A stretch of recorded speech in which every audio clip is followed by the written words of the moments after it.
Hello, everybody. Welcome to GGW Sharks 17th event at Global World. I'm so proud that we've got to this point where we have so many, literally thousands of people participated in our events so far, and it's just keep counting and so much more coming.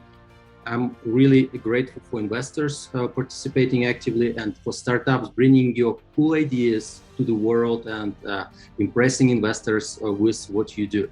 Now, to make this event again efficient, awesome, and productive for everyone, I'm going to show a few rules, a few slides about what we do, and we'll jump right into it. Go Global World is the startup and investor ecosystem. For investors, this is a SaaS platform where investors can get more deals faster and automate their inbound funding requests from startups via email, via LinkedIn, all of it.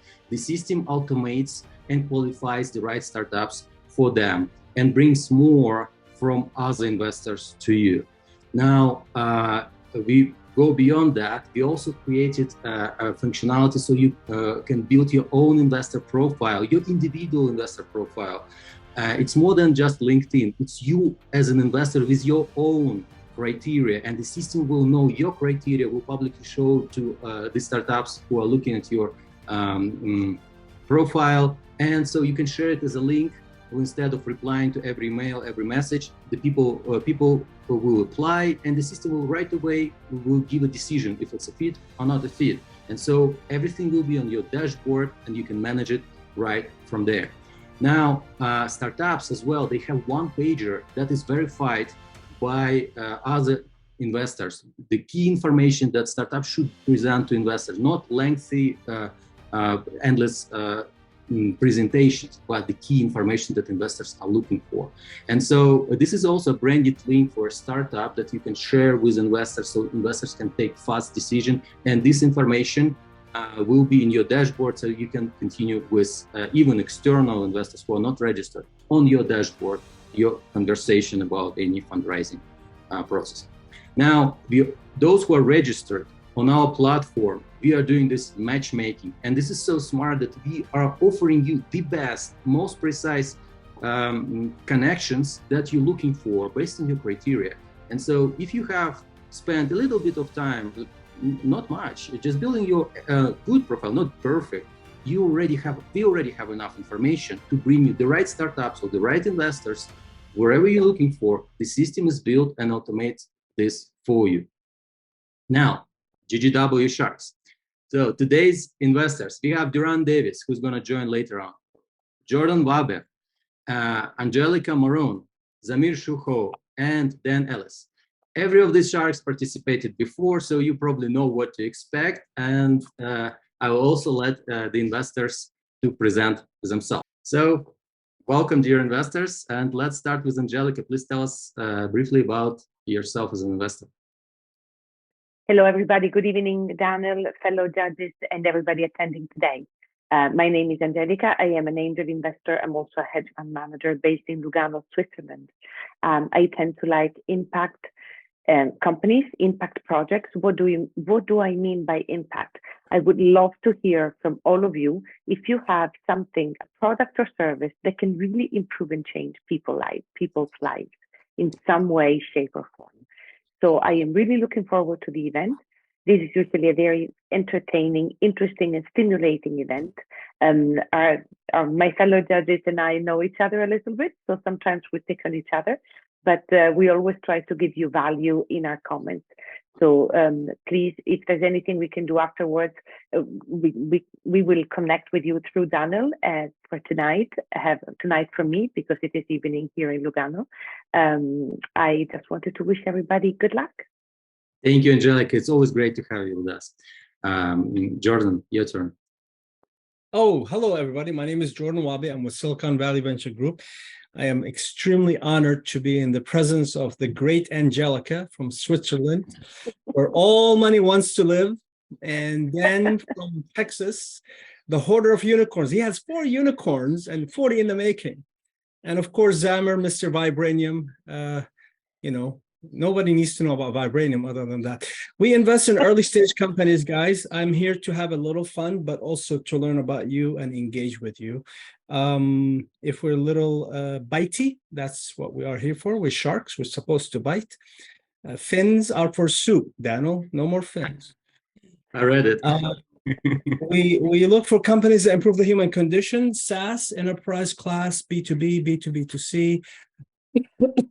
We like pre-A and A, but smart investors are the one who keep on the early stage companies to see what's coming down the pike and who's developing what.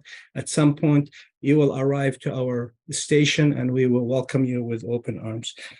Guys, have fun, be yourself, do what Daniel said, and give Angelica extra hard time for me, will you?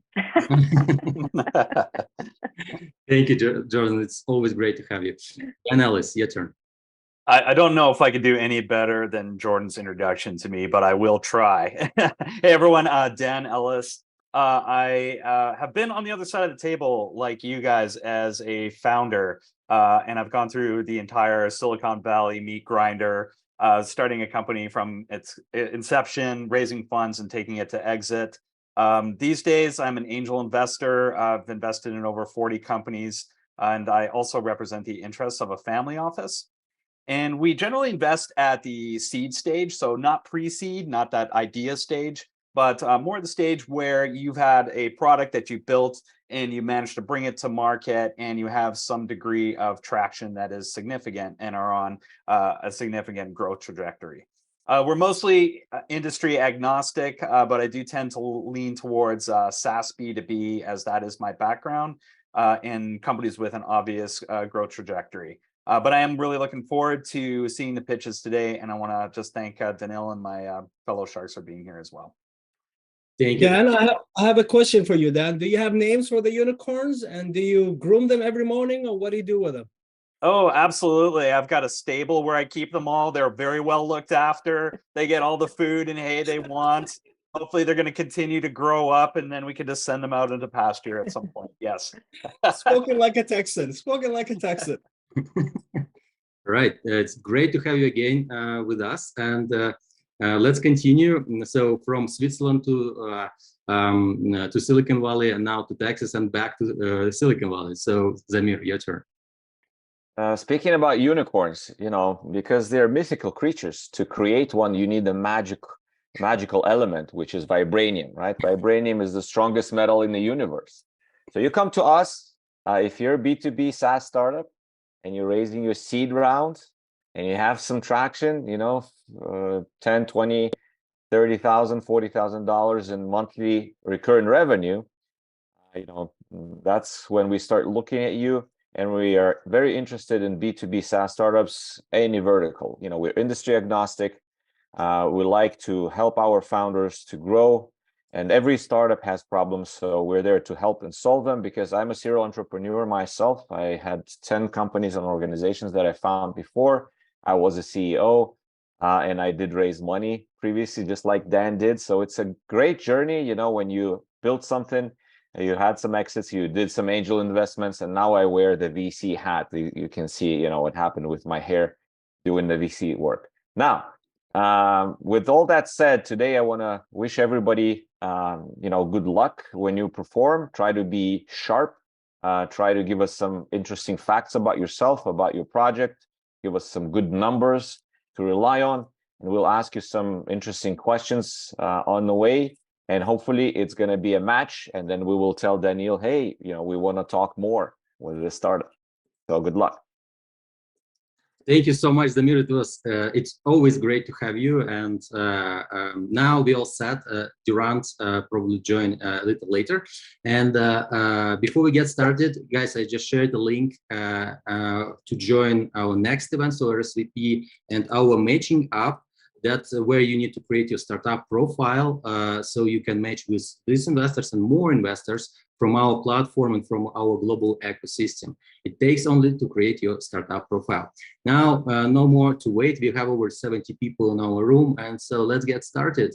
The first startup. Oh, by the way, please use real names. So if I don't see a real name here, it's not like C1UE or J or something. I'm not going to let you pitch. So we want real people to pitch. We want to know who we're talking to. So it's really important for us. And the first person will go is Khalil Selçuk. Khalil, you ready? Yes. Hey, Daniel. How you doing? Hey, guys. Whenever you say, I go. You got it. Please start. All right. In today's world, we have around 1 billion people worldwide suffering from mental health issues and lacking access to quality education. And why is that? Because finding and managing micro communities dedicated to well-being, social impact, and human development is a challenge. To address this, we provide a mobile app that connects individuals and social impact leaders through micro community management features such as video calls, subscriptions, closed meetings, one-on-one sessions, and more. With corners, social impact leaders can prioritize their efforts towards creating a positive impact on society. We are an ESG company and we are part of UN Global Compact. Our organic growth over the last quarter has been outstanding. We are generating revenue. We have increased by 1,200% from February, 1,000 video calls minutes to April, 13,000 video call minutes in the app by those micro communities. That shows some awesome engagement right there. Moving forward, our next steps, our goal is to maintain an average of 600% growth in the last quarter by improving our go-to-market strategy with A/B testing of channels, approaches, partnerships, referrals, and more. We are onboarding B2B companies because Corners is a human resource as a service for big corporate companies, right? And we are also raising a bridge round of $500,000. So join us in creating a better tomorrow. Thank you, guys. Thank you. Wow. And so you presented before, and you already presented what's happening for the past since a few months. You presented. So, dear Sharks, do you have any questions? Anyone in or out? Khalil, I guess I can start. First of all, thank you for presenting again. And congratulations, because you really have improved a lot since the first time we heard you. So we're doing much better. We're not there quite yet, but we are getting closer and closer. So what has prompted the increase in month-over-month calls, as you mentioned? Yes. So, Angelica, your feedbacks on our last speech help us a lot understanding where we wanted to focus, right? Because being an early stage startup, we have everything's a priority, right? So whenever you gave us some of those feedbacks, we said, all right, so where we really need to focus. And we understand, talking to our users, that we are a micro community management app for social impact leaders. That's the true value that we deliver. So that's how we are being able to keep on growing, improving, generating revenue and other things, So I believe that's the main thing that's been helping us. Okay. And you didn't mention how much revenue you're generating. Would you like to share that with us? Yes, totally. We have generated around $1,000 in revenue. Okay. All right. Thank you, Ellis. Thank you. There's more questions to Khalil? All right. So Khalil, I had a little bit of trouble sorting out exactly where your startup fits, because I'm just listening to your pitch. I heard mental health, ESG, education, human resources, B2B, and you just named 5 different categories. And so from that is I just have this cloud of confusion around my head. So it's hard for me to understand where you fit, or if this is a company that would be interesting to me. Okay. All right. So we are a micro community management app for social impact leaders, right? And that's why I talked about health, mental health, and quality education, for example, because those are the ICPs that we are focusing on. Okay. Yeah, I think one thing that might be helpful is to sort of talk about in a little bit more detail in your pitch as to like what focus on that ideal customer profile. So say, for example, one of our clients is this, and then that really helps paint a picture for the audience as to understand exactly, what your startup does and who it serves. All right. Thank you for the feedback. Khalil, Dan, thank you, because I wasn't sure if I didn't get it, so I have the same impression. No need to respond to me, Khalil, but two people are where I come from. If two people tell you your head is not on your head, you need to like check for it. So if you got two pieces of input the same, it's probably good input. And I love about our sharks that they're always willing to help and give feedback. Thank you so much, Khalil. We're moving on, and the next startup. Thank you. Actually, Daniel, before we move on, just because I feel that Khalil has really done a lot of effort into improving, but I think he needs a little bit more push. If you put me in touch with him, I'll sharpen that pitch in a way that you look like a surgeon. Congratulations. Thank you, Angelica. All right. Awesome. Okay. Thank you, Angelica. Appreciate your help. Will do. All right. Thank you. And we're moving on to the next one. Calvin Liu, please go next. You ready? Yes, sure. You got to me. My name is Calvin Liu. I have a company called ElectroGrow. So $2.5 billion in energy is wasted in the United States every year alone, primarily flared natural gas and curtailed grid electricity. ElectroGrow develops the technology and the machinery to profitably convert this energy to nitric acid via a carbon-free process. So nitric acid is a 60 million ton, $30 billion a year market worldwide, of which 80% is used as a primary ingredient in nitrogen fertilizers. So our method starts with a proven industrial producing, our method starts with a process that had proven industrial production facilities in Norway and Iceland up until 1930, which we are updating with the past 90 years of research. We're fully self-funded to date. We've been working on this for 14 months with functioning prototypes for 5 months, but we're not yet ready for an MVP. Our business goal is to become a primary producer of nitric acid using our unique mobile, low-cost input energy and carbon emission process to disrupt the existing pipelined natural gas incumbent nitric acid industry. And in so doing, reduce food prices via cheaper fertilizers, reduce carbon emissions because you're not producing fertilizers with natural gas anymore, and to make use of this otherwise wasted energy.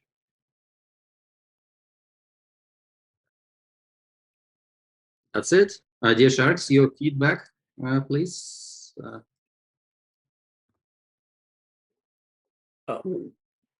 Help me with the traction. It's a good pitch. I get it. Where are you against where you need to be investable? So basically, I've been exhibiting at the Gulf Coast Power Association for the past 2 events, which is a year, to validate with solar and wind producers whether this is something they might be interested in. So if you're a solar PV or wind farm owner, what happens is there are going to be appreciable periods where the grid does not want as much power as being produced by everybody. So this excess is what curtailed grid electricity is. To give you an idea of the scale, this is 12 million megawatt hours a year in Texas alone, or the equivalent of about 11 atomic bombs. So our value proposition to them, which they accept and which the Texas ERCOT grid has already passed rules to facilitate, is that we will take that electricity during curtailment periods, pay them for it, a very small amount, and in turn, be able to make money with it. So we don't have traction yet because, again, we are adding 90 years of research onto an existing production process. But the reality is that by the time we sell it, it'll be too late, because our objective as a company is to raise enough money to be able to protect ourselves through buying up the production manufacturing portions, which we believe will be a barrier, because the process itself is probably not patentable. So thank you for this. The promise is very impressive, very, very impressive. I cannot relate to atomic bombs. I don't know what an atomic bomb does or doesn't do. So in terms of magnitude, it's just not. Maybe if you say it lights up the city of San Jose or something, that would be a bit easier. But yeah, to get the investor interested, help me or help them understand where are you against some specific goals that can convert into increased value in the investment. So that's where I'm struggling. I'm not saying it's the wrong thing. If you could do this, or maybe when you could do this, it'd be awesome. But I'm not in a place where I can say, I really want to talk to you because I see the next milestone. If I put money in, the next milestone is going to get me some return on the investment. Fair enough. And our milestone is very simple. The criteria, I should say, the production capability in 1930 was 16 kilowatt hours per kilogram. So 16 kilowatt hours of electricity produced 1 kilogram of nitric acid. 1 ton, a metric ton of nitric acid is worth $500. So a kilogram of nitric acid is worth 50 cents. So it's very simple. If we can achieve 16 kilowatt hours per kilogram or better, laboratory results drop it as low as 10, then we are producing product for 16 cents a kilowatt hour if it's 1 cent, and selling it for 50. So that is our criteria right there. So it looks like a pretty capital intensive business. How much money do you need to, to start actually producing? So to produce an actual 1 megawatt plant, if it's from the grid, it's not that expensive. We're talking about, call it $150,000, right? And the amount of production of nitric acid, if we're talking about a 90% cap factor, such as at a flared natural gas well, is in the $240,000 range. However, the reason we want to raise a lot of money is not because we needed to build that first machine. The reason we want to raise a lot of money is because the moment we show this capability is viable, the competitors will spring up. And we believe that there are 3 and possibly 4 sections of, again, the production. And how much is a lot of money? How much you I raise? would estimate it's going to be in the $300 to $400 million to achieve what we want in terms of protecting ourselves from competitors. Has anyone got that kind of money lying around? That's a little bigger than my check size. You got unicorns. You got unicorns. Just sell them. That's $400 million. If you're buying, I'm selling. I'll take it. The nitric acid industry in the United States is about $4 billion a year. So the opportunity here is to disrupt the entire industry, because we have an inherent cost and energy and emissions production advantage over the existing producers. What would you say is the differential by utilizing this excess electricity, like versus a conventional means of producing nitric acid, like in terms of how much more efficient that is? And what would be the business model? Would you be in effect compensating ERCOT or another utility provider for using this? Would it be a partnership of sorts? So it depends on, if we look at it from a monetary perspective, okay, the most direct comparison would be a flared natural gas well. So the existing producers are natural gas. They use Haber-Bosch to go from natural gas to ammonia. They use Oswald to go from ammonia to nitric acid. They pay somewhere between 40 and 60% of their revenue to buy this natural gas. For us, the flared natural gas is literally being burned for free right now. The owners get zero value out of it. So our objective is to pay them 5 to 10% of market price. That is the intrinsic advantage in that area. On the grid side, of course, we're talking about curtailed electricity. It actually has a negative value. Texas pays $200 million a year for that 12 million megawatt hours. Works out to about negative 1.6 cents per kilowatt hour. So again, keeping in mind the 16 kilowatt hours per kilogram number that I talked about, if we can get 1 cent or lower prices for electricity, then we're able to produce product that is 50% less than competing existing facilities. And that's excluding carbon credits. How do you reconcile, like, obviously they're flaring natural gas typically because storage is not available. What would you do? Like, are you in turn taking that and storing it at your own facility and utilizing it and burning it for electrical generation? I'm not sure how I understand you would the utilize. Difference between what we do versus existing is that our process is actually almost completely supply chain independent. We can actually put our producing facilities at the well site. Okay. The existing producers are using pipeline natural gas. So the reasons wells are flaring is because it doesn't make economic sense due to position and volume of production for the well owner to build a pipeline to that particular well yet. That's why there's 8 billion cubic meters a year flared in the United States. So our differential is that we can take our production sites on site to the well. This is something existing competitors cannot do, will never be able to do. On the grid side, although there's an enormous amount of power being wasted on the grid, it's only on 2 hours a week on average. So for our technology, we are not high pressure, we're not fancy catalysts, we're not multi-billion-dollar per plant setup costs. We can be profitable even if it's on 2 hours a year with the option to buy more when prices are low. So that's the reason why we believe it's a fundamentally superior product. Okay, thank you so much. We're moving on to the next stuff. No, I have some questions. I heard something. Excuse my blue attire, everyone. I'm actually sitting in my dentist chair. So What are you doing, my friend? What's with the dedication here? yeah. Hey Jordan, I love my teeth. I have to take care of them. So But are you wide-eyed and sober, or is there some laughing gas in you? listen, I'm sober for now. And listen, if I'm not sober, it's not from the gas. I got to tell you. Just remember, this is recording for the next 25 years. When you run for president, it's going to come out and hunt you. Some impressive multitasking, I gotta say. So you mentioned about. I just want to understand the economics a bit. You said how much do you need over? Did I hear $400 million? Yeah. And then you follow with saying it's a $4 billion opportunity. The market's $4 billion in the US, it's $30 billion internationally. The Okay, like even that money is to buy the production supply chain that we know is going to be constrained for anyone. Yeah, but let's assume that you're going through the traditional route to raise capital.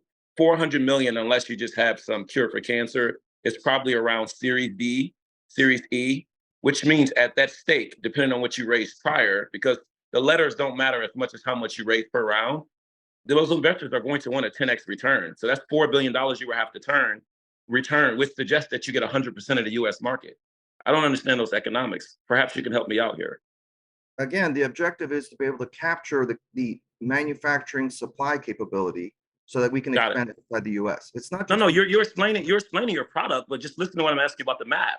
If you need $400 million, if us Sharks were to give you $400 million today, our assumption is that we can at least get 10x that return. That's $4 billion in the return, which means essentially you get 100% of the US market.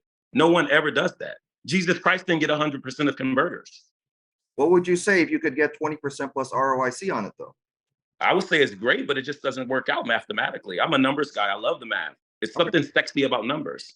Now, if you're saying that, oh, well, we want to raise 40 million, which gets us to $100 million in revenue and perhaps $750 million and value over time, which we can leapfrog that towards a $3.5 billion valuation at an IPO of maybe about $7 billion.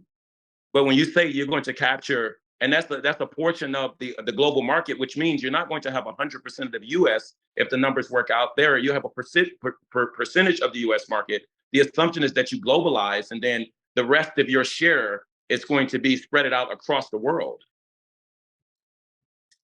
Have you given this stuff some thought? I suspect not. Yeah, and I mean, what I'm looking at is there's a path where we go that traditional route and the competitors spring up like woodwork. And the other path is we go out and we buy out that production supply chain and ensure that we're the only ones that can meet this demand. I'm not in one or the other, right? Yeah, I'm not. The big win is on the big side. So I hear you. I understand. Fair enough. I'll move on from here. I mean, you're obviously a pretty good entrepreneur. You're communicating effectively. It's just the numbers. When I hear those type of numbers, it doesn't matter what your business is. The numbers are the numbers. If I tell an investor I want to raise 500 million, I have to already have it a part of my plan to get to $5 billion in some capacity in revenues. I have to 10x that amount of capital I'm raising. I don't care if the 500 million is raised over 10 rounds. My overall vision is I owe $5 billion back to all of these investors divided by whatever percentage they brought in at. So when I hear $400 million you didn't show me a pathway to you getting to $4 billion. Understood. All right. That's all for me. Thank you. Let's move on. And thank you so much for your presentation. And we're moving on to the next startup, which would be, just a second, which would be Jack Jones. Jack, are you ready? Yes. Hi, I'm ready. Got 2 minutes. Go for it. All right. Hi, I'm Jack Jones.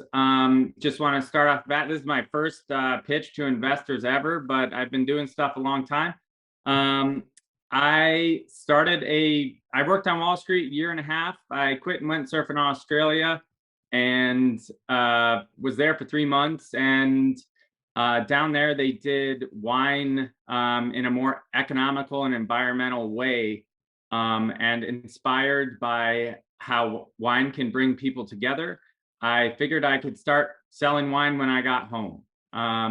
I innovated the wine on tap distribution barrel called the unit barrel, which is trademarked.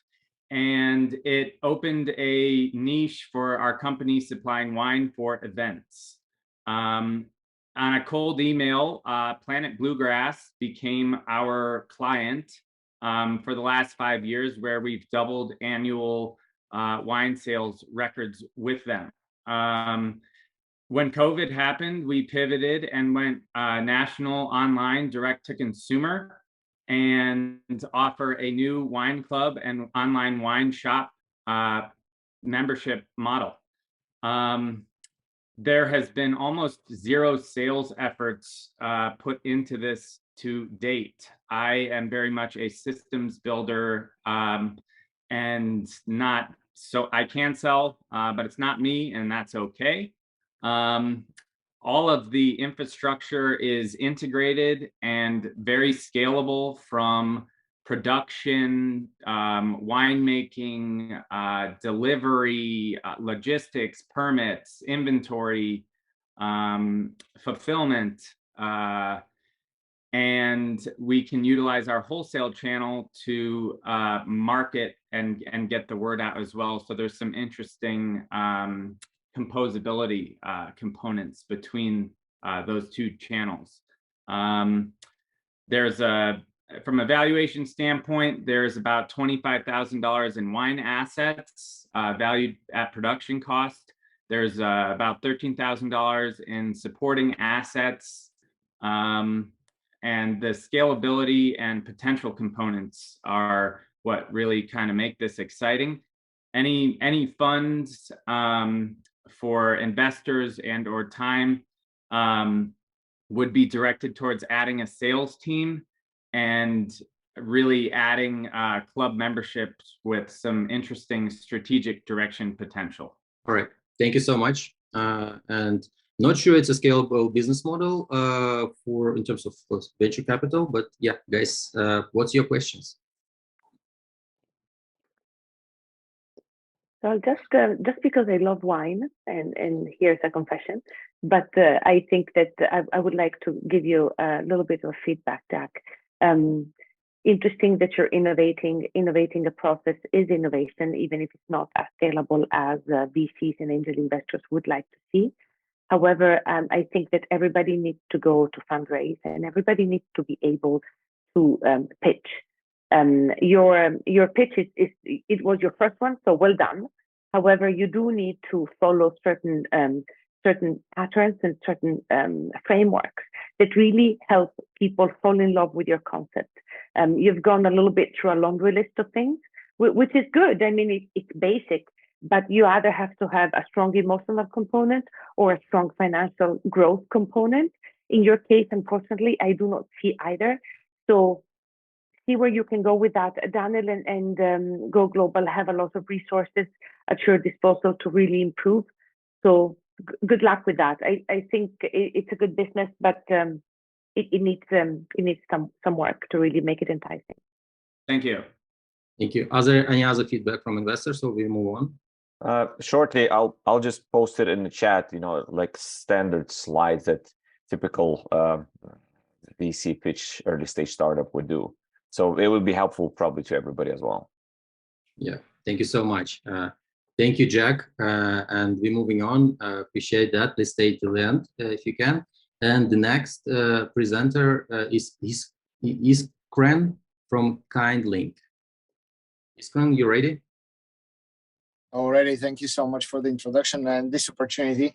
Came up quite fast, but it's super interesting. Can you hear me well? Sorry. Yes, you got 2 minutes. Go for it. Thank you. My name is Iskren and I'm one of the founders of KindLink. Did you know that more than 75% of employees are ready to take a pay cut to work for a corporate that is socially responsible? More than 80% of consumers would prefer to purchase from such a business. However, businesses struggle to utilize their activities in corporate responsibility to engage, inspire, and retain talent and their clients. KindLink is an all-in-one platform for management and promotion of corporate responsibility and sustainability. We give businesses and their employees one place to manage events from volunteering through fundraising, grant management, as well as sustainability and ESG tracking.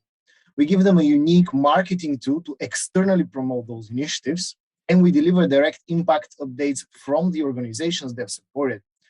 We are unique and able to do this as we have developed the first free all-in-one charity software, now used by more than 3,000 charities globally.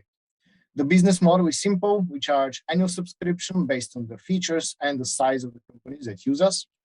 We've been on the market for 7 years. To date, we have 200,000 of annual recurring revenue, 15 paying clients, quite large enterprises such as Standard Bank and DLA Piper. And last year we had 42% annual growth. The team is 10 people, contractors and founders. We have had so far 7 angel investors and 400,000 investment over the years. And today we're looking to scale in the US. So we're looking for smart capital, connections with corporates and partnerships to acquire more customers. That is it. Thank you.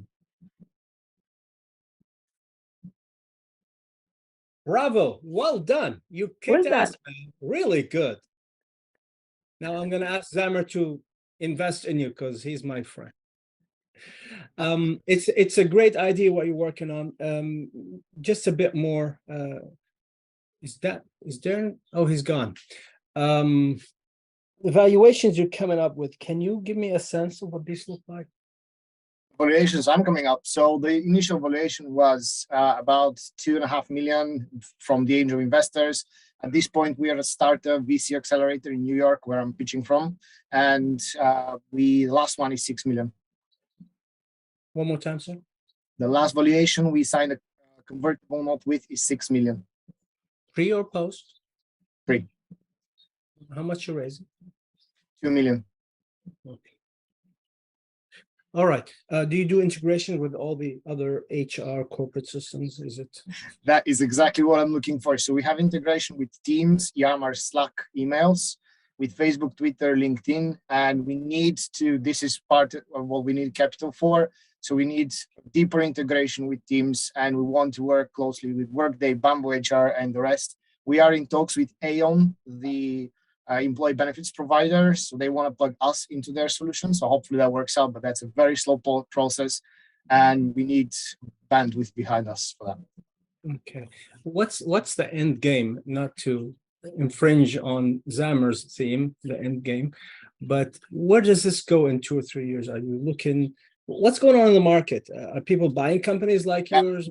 Very good question. So there is 2 end games for us. One on the B2B side, which is what I pitched. That focus there is to grasp as much the market as possible. Currently, companies spend about $1 billion every year on such softwares, and this is growing with about 30% year over year. We have a unicorn in the market, Canadian company, Benevity, and we have US acquisition 2 years ago, Eurocalls for 170 million, and Benevity acquired a European player about 6 months ago. So there is movement in the market, and it's growing a lot because most of the players are actually targeting mostly the very large corporates.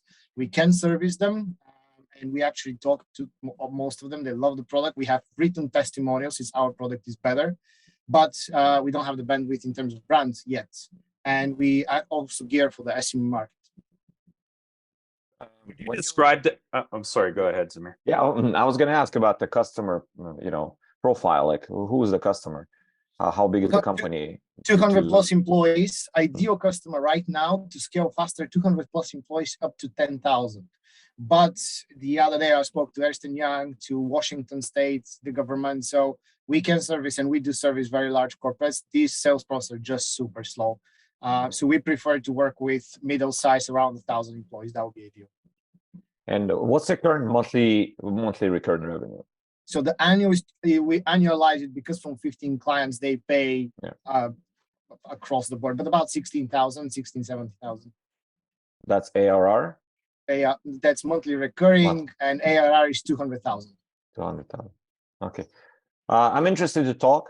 You're a little bit early, but we can start early and go into some details. So if Daniel could connect us, it would be great. Congrats, one shark is in. Let's see what about the rest of the sharks.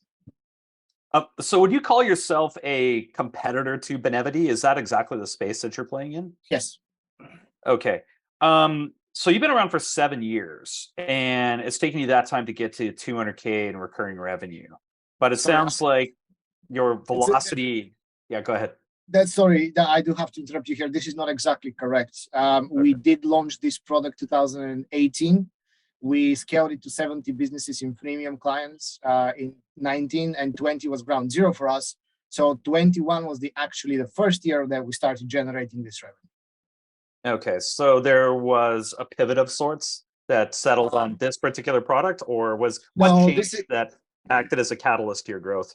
So what changed is the market, as well as the fact we completed a lot of the developments throughout the years. So we pushed very hard on marketing as well. So a lot of marketing efforts and market change itself. But what happened in 2015 is the fact that we actually developed the first free all-in-one charity software, which we give for free to the nonprofits, and we currently support 3,000 globally. And the idea there is that this is one of our scale models that helps us grow because of the brand, and we expand on the brand. But it's a longer conversation on the bigger vision of the company we want to go. So let's take it offline if you wish. Yeah, absolutely. Happy to talk to you as well. Actually, this would be a space that I'd be interested in. Congrats, 2 sharks are in. You're a British company. Good question. I'm originally from Bulgaria, which is the sales and development office, the IT development, but it is a UK company. That's where it's established, with a company and a non-profit, which is required to manage grants. We manage donor advice funds on behalf of corporates, but we also replicated this last year. So now we have a 501c3 in the US as well as a company. You're not for profit? No, we have a separate non-profit and a company. The non-profit is required in order to manage donor advice funds for corporates. So it's a trust account that holds the funds of the corporates on time. We just need to have the registration separately. Okay, I don't want to piss in the water anymore. I'll just leave it alone. All right. So thank you so much. Please reach out to us. We will help you to get you set up for US market in Delaware and all of it. So part of my team is doing this. So just reach us out and we'll help you. Much appreciated. Did I hear something from you, Angelica? Did I interrupt you? Or not? No? Okay. Thank you. All right. Thank you, everybody. Thank you so much. And we're moving on to the next startup. Please stay with us if you can till the end. And the next startup would be Olena from Ender Turing. Olena registered in the app, so I'm giving her priority over others. Thank you. So I was quick on that. Yeah. Hi, everyone. I can start, right? Yep, 2 minutes. That's first time for me. Yeah. Hi, everyone. I'm Elena, CEO and co-founder at Ender Turing. Ender Turing is a SaaS platform for financial services institutions to help them drive sales, customer service, and debt collection while staying compliant. So how it really works, we grab all the communication of financial institutions from their call center, chats, and emails. We process the content of that conversations and give them actionable insights and end-to-end automations on making alerts on compliance, on making alerts on better sales opportunities, and improving customer experience. What's the problem behind it? I mean, that's something that sounds not like a rocket science, but generally up to 5% only of all the conversations are still monitored for that purpose. And we created the platform that makes it for 100% of those conversations to be monitored. Why only 5%? Because people still do it manually. And we applied speech to text plus NLP plus other magic to make it work for financial institutions. Where are we now? We are early stage. We have 12K MRR at the moment. We started in Eastern Europe, and now we're also in Mexico and in Central Europe. We also kind of hacked the growth through partnership channels. And we started partnering with brands like Cisco, Genesis, and system integrators. The fun fact that today we signed a contract for 4K more MRR, which is 30% on top of that. But it's not every month due to the enterprisey kind of sales. Our ideal customer is financial services company with multinational presence. So we start with one office and then we grow to other offices too. And we are a great team of 3 founders and 8 people together. All 3 founders have experience in selling call center software for previously. First time, please wrap it up. Yeah, so we're starting fundraising, and we're raising 1.7 million at the moment. This is our seed round, and yeah, I'm open for the questions. Thank you. Yeah, Sharks, your questions. What makes your product special? I mean, call center software seems like a crowded space, been done many times before. What is your secret sauce or your particular competitive moat? Yeah, thanks for the question. We're not the contact center software. We integrate with contact center software. So we're like added value to the existing infrastructure of the customer. And you would call it probably speech analytics in general, but that's plus compliance monitoring and quality management in one. And what our customers say, we target specifically SME, not the biggest brands. So we do not compete with nice or variant multi-billion companies at the moment, but we kind of play on the market that they are not interested in. The unique point is that we totally have IP for the complete tech stack, which is automatic speech recognition, natural language processing, and we have we do it for 24 different languages. Okay. So you're sort of this value-added layer that sits on top of existing call center software. Yes. What's an example of some kind of analytics or value add, like a specific example of something that you would do that they couldn't otherwise do? Mm-hmm. Let's take the hottest one use case that all our customers really love. That's compliance monitoring. A lot of financial institutions, they are regulated from outside on how they communicate with the customer on 2 main points, debt collection and sales process. So you cannot cut the edges on making kind of additional pressure on people to make them repay. And that's what we are monitoring and flagging immediately, these risky conversations. And now we're doing even real time for correcting behavior of the agent from debt collection team immediately, not to put the risk on the company of being fined by the regulator. And on the sales side, that's also about overselling. So if somebody oversell you a financial service and then you can complain about it, then the financial institution can actually risk to lose the license. And we please keep your answer shorter. So yeah, okay. No, I see. Thank you. That's great. Thanks for clarifying. Great. Yeah, it's a bit more clear now what you do. Thank you. A quick question. So the more APIs you have with all this software, because there's tons of software. There's CRM systems, there's call center software, you name it. There's so many channels of communication, right? You messengers, chatbots. Now the integrations are the key for your success. Right. The more integrations you have, the more competitive you're going to be. So talk to me a little bit about your product development plan. Where are you going to hit next? What are you going to be integrating with? And what does the sales cycle and onboarding cycle look like? How much time does it take you to really get in, inside of a company and make sure everything works properly? Okay, so 2 questions here. One on integrations, another is on the sales cycle and onboarding. First, about the integrations, we started with integrating with the biggest brands of contact center, but then we realized that in SME market, especially in Europe, is quite fragmented on different vendors. And we do this case by case. So we do not do the integration upfront. We just go to the customer, ask them, what do you use? And we do the integration. The APIs of those brands mostly the same. So it's like copy paste the code of integration, because what we need is just logs of the communication. And most of the companies already kind of aggregated all the communication in some login system. So it's quite easy to grab all the types of communication from it. That's first thing.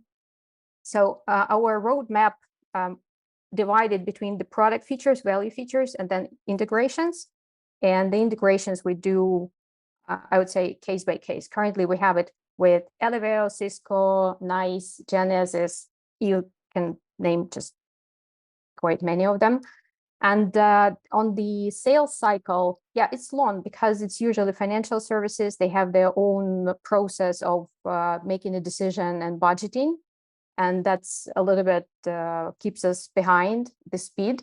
But because we can cover many languages, we can go many regions at the same time, and it speeds up the number of deals that we can make at the same time. So usually it's from 6 to 9 months until we are up and running in the customer from the first conversation. And when we start integrating, it's like 2 days to make everything ready. So it's like 6 months of talk and 2 days to make it up and running. All right, thank you. Other more questions from the Sharks? Anyone wants to connect with this entrepreneur? Just a comment to go ahead, sir.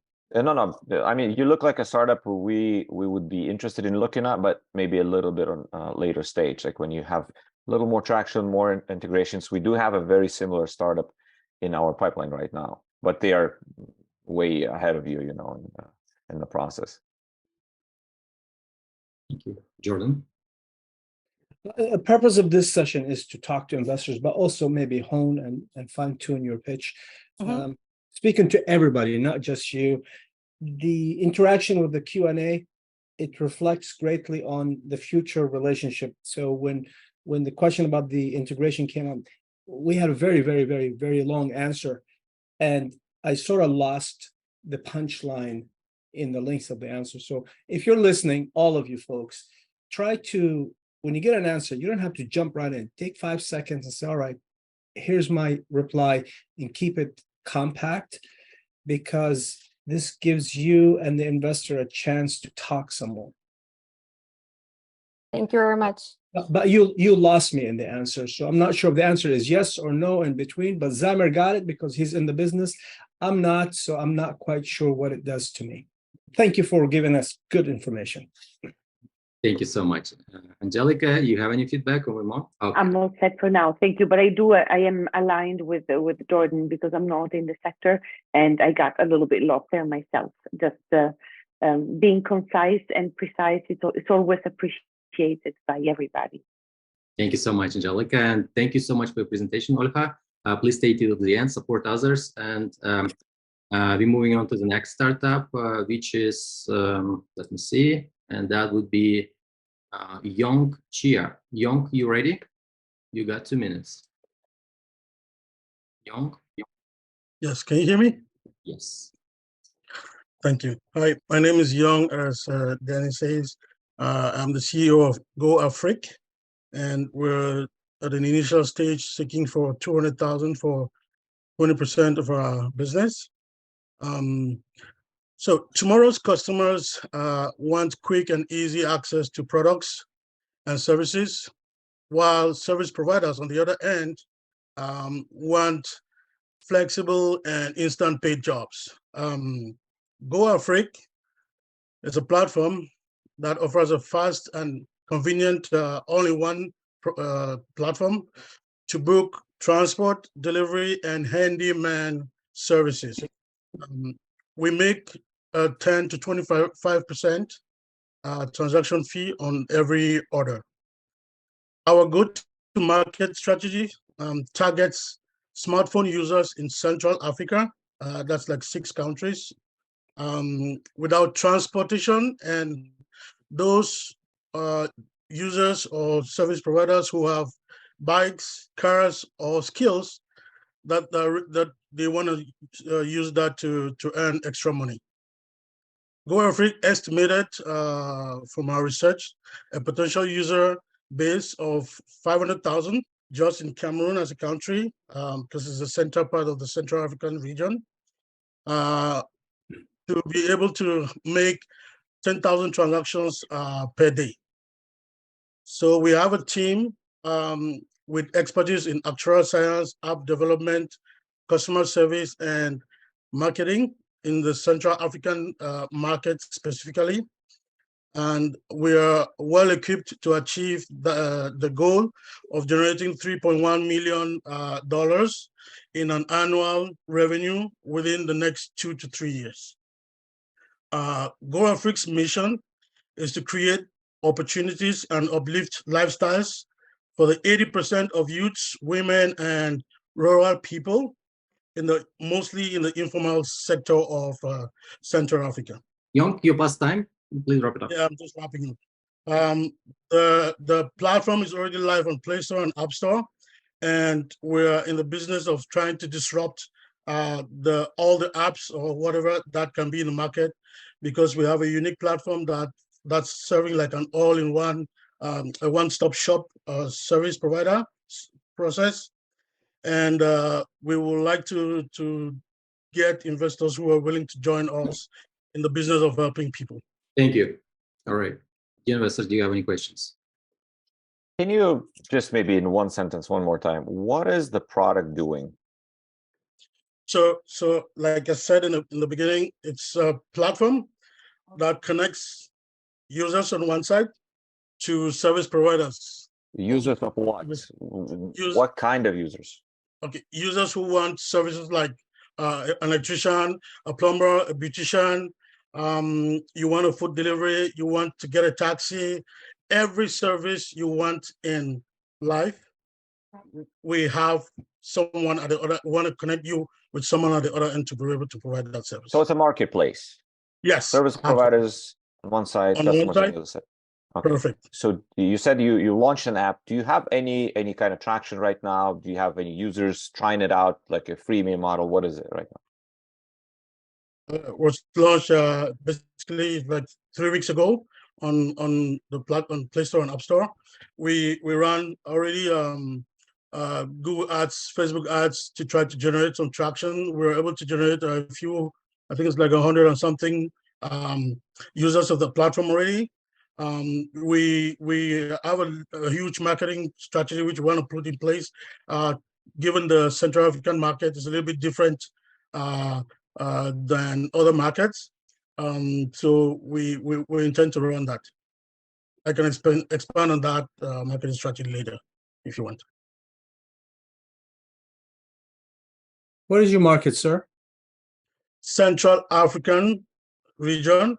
That's like 6 countries all in one. It's a population of close to 27 million people, and 80% of that population don't have bank accounts. All they do is no, I'm with you. Just stay with me. So you're at the hinge of Africa. You're surrounded by, and is the language an issue? Are you going to localize the services because you have multiple languages in your region? The app has 5 different languages, which covers the whole region. Okay, got it. Yeah. And your go-to-market approach, is it SEOs, Google ads? Tell me more about that. We want to really go fast, because the business of a marketplace is first come, first grow, and you have to grow faster than any other body who's going to come to the market, because that's the way it works. So our strategy is to get to the roots, do what we call, which is growing in Africa, because it's a confidence market. We want to have foot soldiers on the ground that really move around and connect to people and get people on the platform and get them start using that's the main approach we want to use, because that's the fastest way to build confidence market in Africa. Okay, what's the competition look like? Surely you're not the first to do this. I'll tell you I'm the first, because I've been in Africa 3 times every year to look at the market for the past 2 years to see the trend. There are other companies that are running one or two of those services. For example, there's Yango, which is running the taxi service in Central and West Africa. There is Flutterwave, which is taking care of payments. And Flutterwave is a big $3 billion valuation company for now. But the Central African region is an untapped region because it's French speaking mainly. And unlike the West African region, which is growing fast in technology, the Central African region is really an empty space to play around. Got it. Your domiciled, your legal entity is where, sir? In Cameroon, Douala specifically. So your company in Cameroon, Yes, the company is registered in Cameroon. I have another company in Canada where I live now, in Ottawa. Yeah. But the operation is right down there in Cameroon. Just a tip, it's difficult for US-based investors to partake in companies in some parts of the world. I do not know if Cameroon is one of those or not, but something to consider. I can walk you around the economy, the political stuff, and all of that. Let me finish. Just give me a minute to finish. Just a minute. Okay. Tax implication, investment implication, all that is the factor why money may not find its way to some countries. Is Cameroon one of those? I do not know. You'll have to educate us about this. Okay. With respect to what you're doing, it sounds promising. My biggest concern is you said everything, right? Fixing a car, doing this, doing that. That sounds like very dilutive. You're going to take some money, you're going to invest it in marketing, but if you're going to cover just about everything, how big of an impact are you going to do? A wiser person has done services, a wiser person have done this and that. Consider a narrower focus to get some traction before you jump into doing everything. That's my 2 cents to you. Thank you. I have a very quick question. Sorry, would you like to go ahead? No, go ahead, please. Thank you. So my question to you is, why are you doing this? It sounds like you went to Cameroon, so you're not originally from there. Are you driven? I'm originally from there. You are originally from there. So you do have some advantage, some competitive advantage as compared to any other player who would like to set up the same thing? Absolutely. Okay. Yeah. Okay. All right. Thanks. Mine is more of a comment. If I could just talk about marketplaces, as I have some experience with them. They're a classically very difficult play because a lot of people will come onto your platform, and if they don't see what they want in the marketplace, they're going to bounce and never come back. It's the empty room problem. And my feedback to you would be, in addition to your go-to-market strategy of just finding customers, you really need to stock your marketplace with service providers on one side. And then this kind of goes to Jordan's point about being a bit too broad. It's challenging if you're going to try to do everything. And a lot of startups that try to do everything sort of end up doing nothing or a very diluted version of it. And so if I go in there and realize, well, I don't know, there's only one provider that does drywall and they're 500 miles away, then your app appears not that useful to me. So I would recommend either focusing on some particular geography, like either a particular town or city, or picking one particular slice of a marketplace in order to gain traction, and then kind of use that and the learnings that you would get from that to expand your footprint from there. Yeah, thank you. Those are brilliant thoughts. I'm smiling because those are thoughts that have been running through my mind. I'm an actuary by profession, so numbers is something I sleep on every time. So the platform is there, right? I think everything is ready. This is the time for me as an analyst to sit at the back and look at the numbers and start doing some AI. Let's let investors to actually ask you questions. So this is the opportunity to. So I'm going to mirror what Jordan and Dan was saying. I don't think numbers is your issue, but I'm glad you started speaking again. And Dan said what he said, and Jordan, because sometimes I think a lot of founders, you guys just don't study a lot, to be quite frank with you, because it's so much information. 1 second, they're driving by. Okay.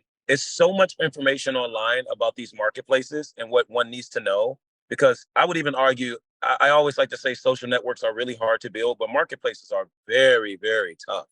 They are so tough. When you talk about different verticals you want to be in, the marketplace not being lopsided, undercutting the marketplace, people pulling out, the supply and demand is always a chicken and egg problem. It's never solved. That's the irony. If you said, which one are you solving first? The chicken and egg problem is never solved, because there's going to be a new chicken and egg problem. Airbnb has new chicken and egg problems today, and they're a multi-billion-dollar company.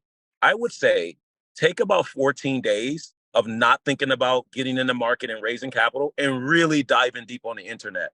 There are so many podcasts and so many articles that exist on this subject matter that would increase your understanding. So by the time you come and pitch investors, you would have changed your business approach so much based on that information you've acquired. You would at least be able to have some form of a fluid conversation with investors. But sometime when I listen to you all, and again, it's no shot, because people have their own like disciplines and people have their own things they like in life. I'm not here to tell you how to live.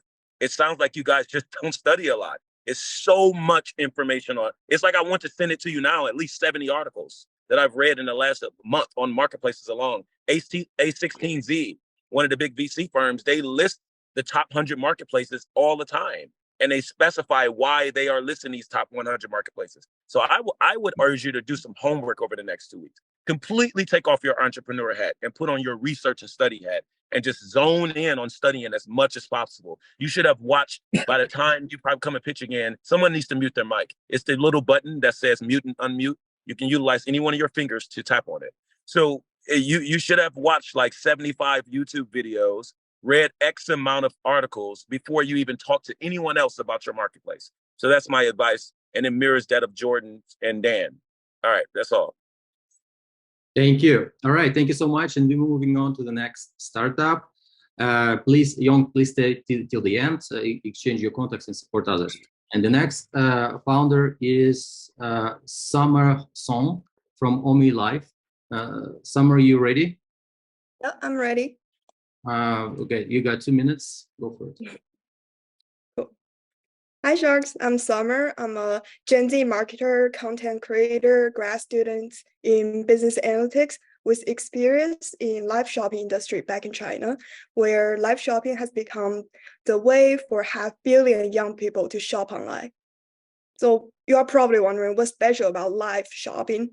Simple explanation, it leverages transparency and trust by the streamers reviewing products through live streaming. Plus, the chat box allow questions and interactions.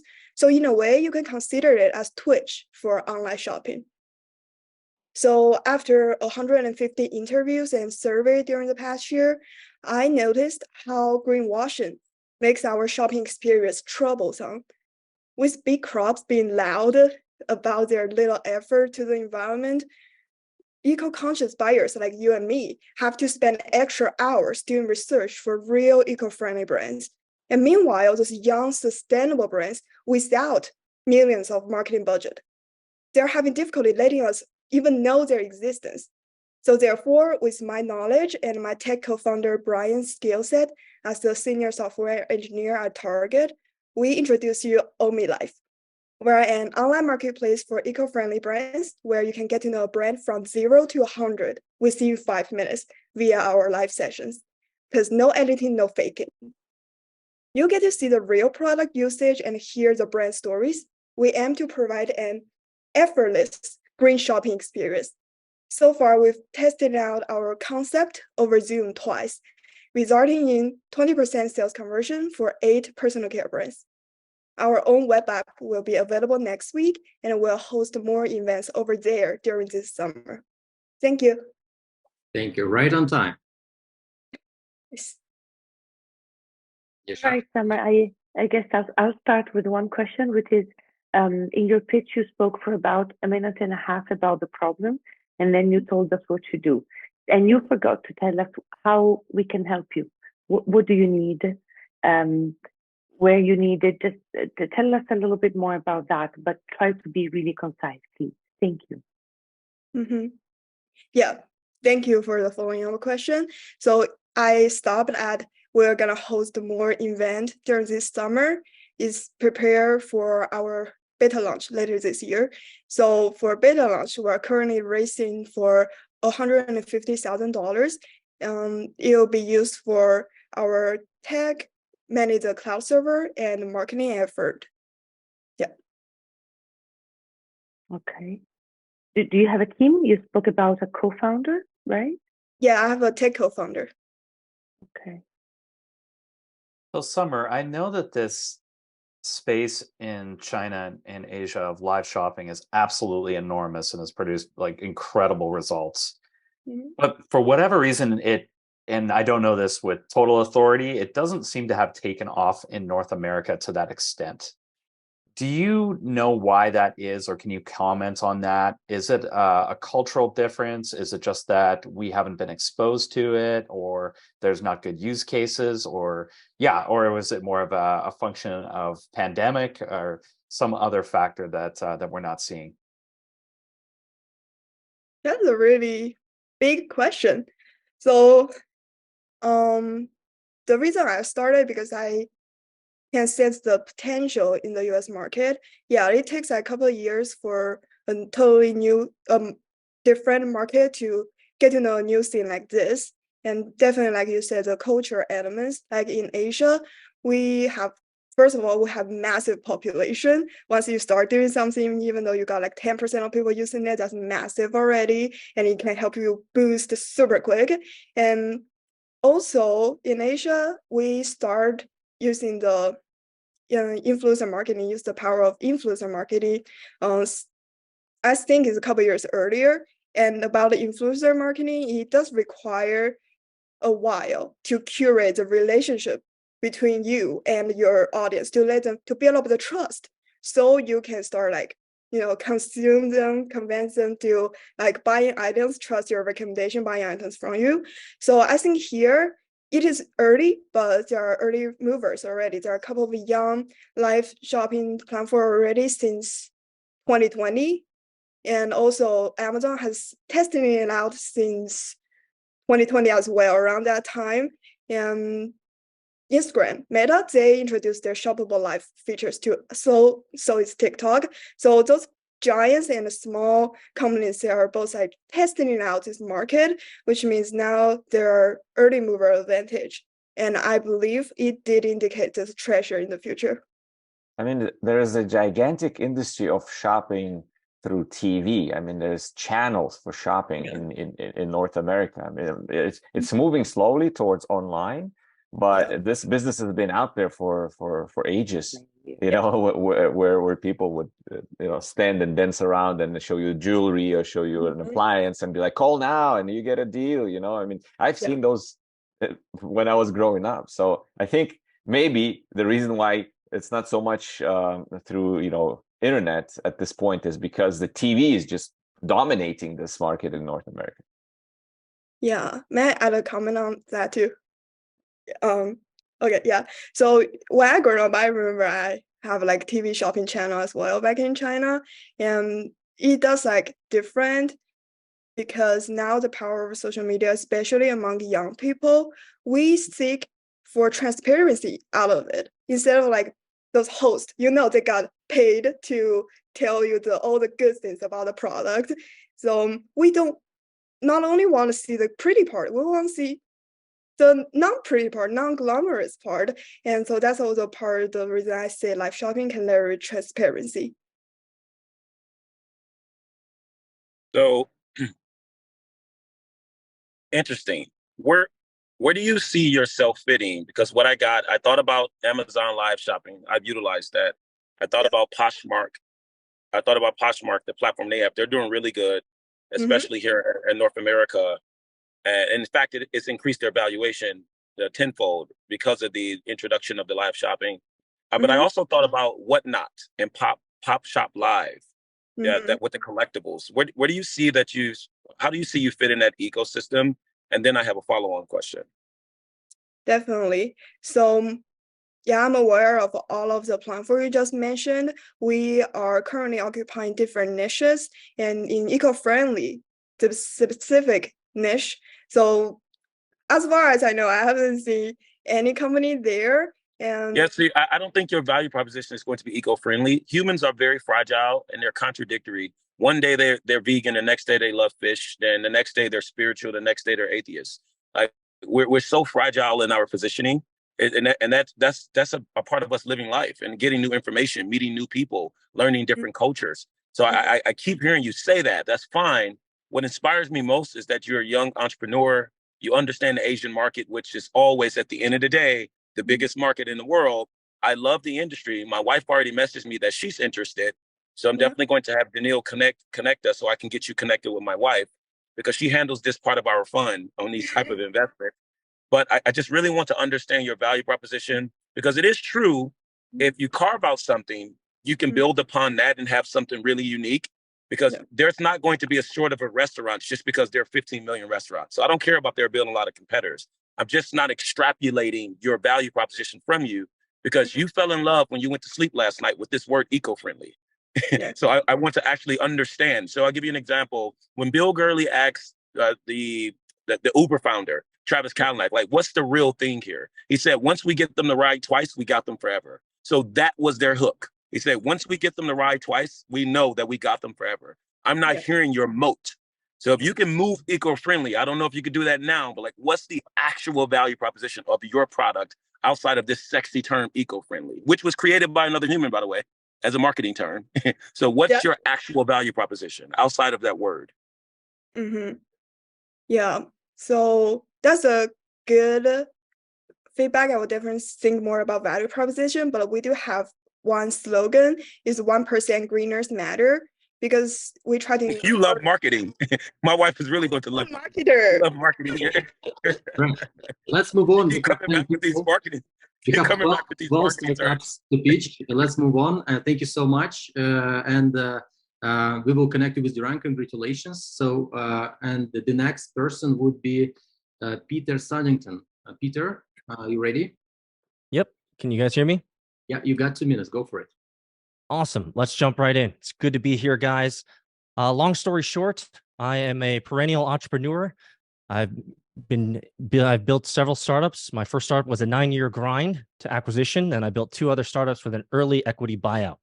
I built 3 venture funds, one in 2014-15, a $2.5 million family and friends fund, did exceptionally well. Built a $10 million fund in 18 and 19, returned $50 million in 2021, closed that down, and now I'm running a $50 million fund. The most important facets are not those ideas, but rather the 2 things that I care most about in the world. Number 1, I am a 2nd-generation race car driver, and I love cars and automobiles. Number 2, I bought my first Bitcoin in 2011. It was all over the news. I bought it for $2.52, and I am the Bitcoin Lamborghini guy. So if you Google the Bitcoin Lambo, you'll see my face and all the memes that espouse and grew from that. What's really powerful here is that we have an idea that I've built over the last 7 years. And let me tell you a quick story. There are 3 powerful things that I did in a garage. Number 1, in 1993, I built my first car with my father. He taught me how to manage it, maintain it, do the oil change, tire rotations, and all that. It gave me the love for cars. Number 2, when my son was old enough to race full time, like his old man, that was a moment in time, 2017, when I built his first go-kart, racing go-kart. It changed my life. And third, a more powerful thing that happened in the garage is I proposed to my wife of 14 years in a garage. And so I believe that ideas and dreams start in the garage. So in 2016, 2017, I built a startup called VinWiki.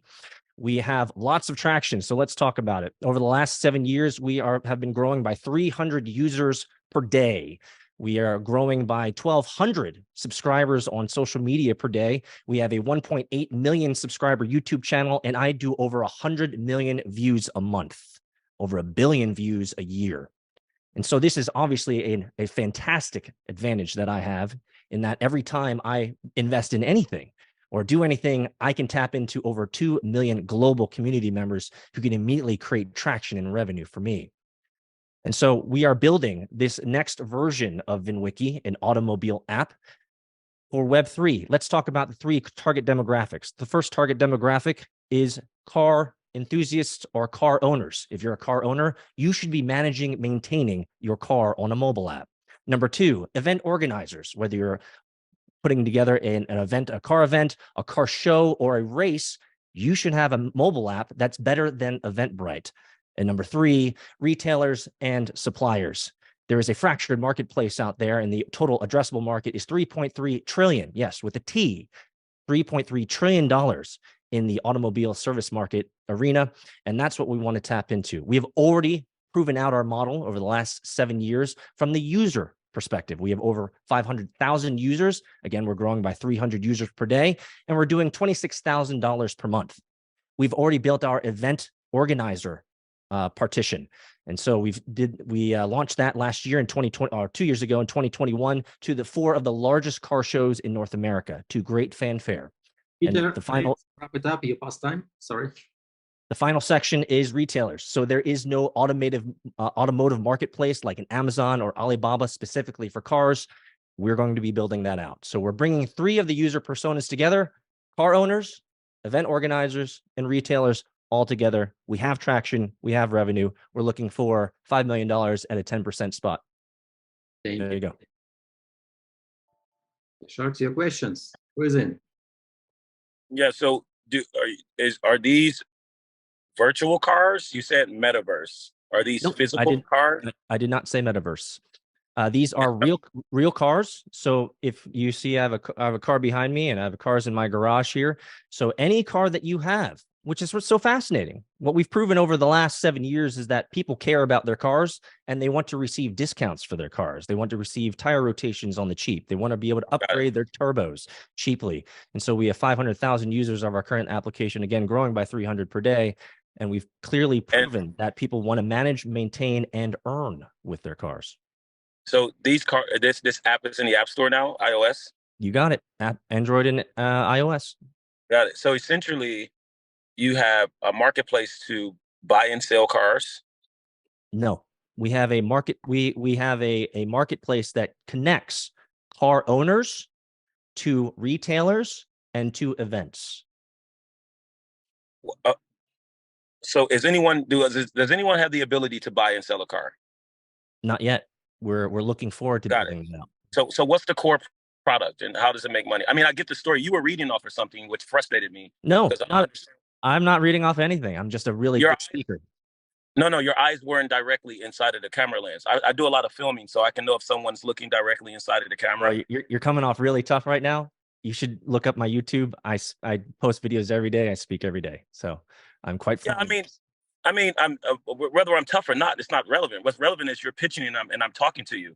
So if you spend 40 minutes on how you feel about what I'm saying, you waste time to get to the money. So my question to you is, what exactly are you selling? Like, how much revenue do you have? What's your actual product? Because I didn't get it in the whole story you were telling. I didn't catch it. Perfect. Well, now I'll have an opportunity to share.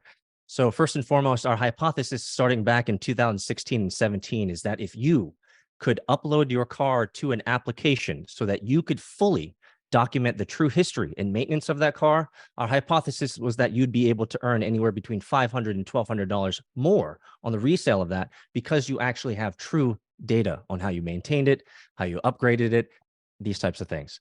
And so we've proven that out with our surveys of our near 500,000 users who've given us feedback that they can sell their cars anywhere between $300 to $900 more than Kelley Blue Book value, because they show the real history of that car. And so the hypothesis was that you could earn more by uploading personal data around your car. And number two, because we do millions of views, 100 million per month, on our application and our social channels, that we have a lot of direct ad revenue. It sounds like an appraisal platform. No, it is a vehicle history platform that is connecting car owners to discounts and retailers. Okay, so how much car shows and events? How much capital have you raised year to date? 0. It's all bootstrapped out of my back pocket. Got it. I believe in that. So, and how much are you raising now? $5 million for 10%. Okay, got it. So, with this community that you mentioned that you can tap into, 2 million, did you not think of a strategy whereby people can donate $1 to a campaign that you could have launched with capital that could have went directly to your balance sheet? Absolutely. So we are a Reg D 506B classification venture fund, which gives us the ability to have many different ways to bring in money. whether it's accredited, non-accredited. Obviously, we also have the opportunity to do a Reg A+, so we've considered that as well. But right now, I'm practicing my pitch with you guys. Interesting. Okay. No, I like the pitch. I wasn't able, I'm still not able to extrapolate exactly what the product is. Well, I should say, I like you as far as being able to communicate. As far as the pitch is concerned, it's quite confusing because I can't extrapolate. Here's my background and my story, which is why I love what I'm doing. Here's the actual product and service that I provide, and here's exactly how we're going to make money, and here's how that work over time with your invested capital. I wasn't able to extrapolate from this pitch. Perhaps one of the other sharks, and I'm going to yield my time now, and maybe I can listen to them question you, and I can thereby extrapolate it from their questioning because I wasn't able to get it from you. Thank you, Duránd. Can I ask a quick question here? So, absolutely, if you work with any car dealership right now, I mean, I recently, when I moved to Bay Area, I bought 2 cars, and every maintenance that is done to the car, everything that is happening to it is being booked in the electronic system. So it's already there in the dealership, and I can extract that's a it. problem. They have an app. I have 2 apps for BMW, Volkswagen, Rotor. So I have everything in an app, and it reminds me. So there is a history, and I'm sure when I'll be selling it, if I want to go to the dealer, they'll see all the history. If I go to a Carfax, there is a way that I can extract that from the app and give it to them if they need that information when they appraise my car. So I'm trying to see whether are you working with like an older cars that were not bought from the dealership? Like, what is the market? And that's exactly the reason why we built this 7 years ago, is because we flip cars as on the side, and our biggest problem is Carfax. All the major car databases, the government databases, the state databases are outdated anywhere between 6 to 17 months. And so for us to flip cars, the amount of data is often outdated, even from Carfax and even from your dealer. Not only that, all the information from your dealer is a lonely island. There's no accessibility to that particular data. So our hypothesis is that if we allowed people to upload their own cars and take pictures of how they maintained it, they rotated their tires, they did the oil changes on time, they show the receipts of the true care that they took in ownership of that car, that they would be able to sell it for more.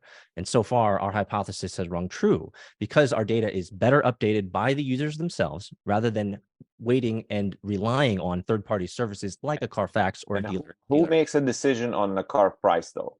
Is it as a peer-to-peer sale here, or there is no sale mechanism within our applications? It's merely a vehicle history application, which means that I can upload all of my 19 cars into the application and show exactly how I'm maintaining them, how I'm managing them. And when I want to sell, I can go to a third-party buyer and say, hey, look, you can pull the Carfax, you can pull the manufacturer data, you can pull all of that, but I know for a fact it's outdated and it doesn't have all the last 9 months of how I've added a turbo, I've changed some of the setups, I've added springs, et cetera, et cetera. And here's all the pictures in history of what I actually did so that the person who's buying it can see the true history of it.